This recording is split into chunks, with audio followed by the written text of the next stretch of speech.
后来乡亲啊，讲这个台中的代理有人咧共拐囡仔哦，有一对读国小甲幼稚园的小兄妹啊，伫巷仔底耍，一个驶加速车的司机转工落车，甲小兄妹啊讲话，搁叫小兄妹啊就车，讲要载因去耍。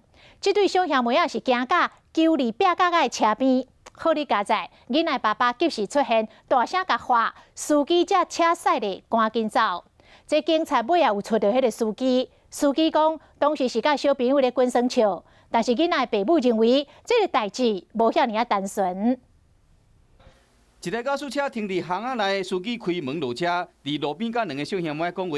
验过这小兄妹看到亲有人会惊，想不到司机是愈行愈晚。小兄妹的老爸发现讲安尼唔对，出门就大声喊这个司机。因为我听到不一样的声音在跟我孩子对话，我孩子好像说不要或者什么的意思啊。囡仔老爸一个喊，驾驶车司机才上车离开。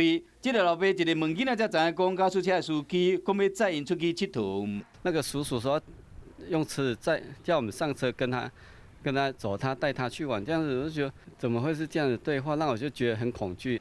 代志发生的地点伫台中代理的新河街，这驾驶车司机奇怪的行为，互家长真紧张，因为伊送驾驶时常伫附近，当时看到这个小兄妹出现，佮驶翻头落车随囡仔讲话，一直到即马，这两个囡仔还佫会惊。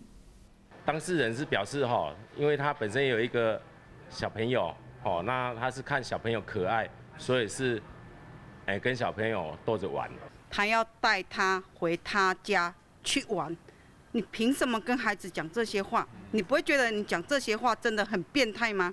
这两个囡仔大汉的读小学，细汉的读幼稚园，加在因当时拢真巧，赶紧闪开。